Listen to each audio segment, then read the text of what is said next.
செய்த ஆர்விஜி திட்ட வாரியத்தை பற்றி உங்களிடம் கூற போகிறோம். இந்த திட்டத்தை உருவாக்குவதற்கு தேவையான பொருட்களை சேகரித்தோம்.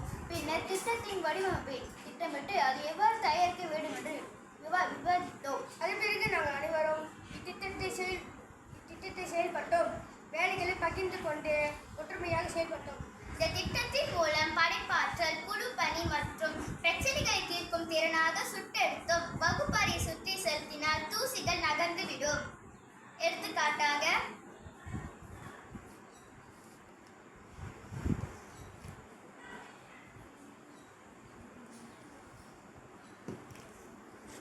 இங்கே வச்சு அதானே கொஞ்சம் தூரமாச்சும் ஓடும். போதும், எடுத்துட்டேன்.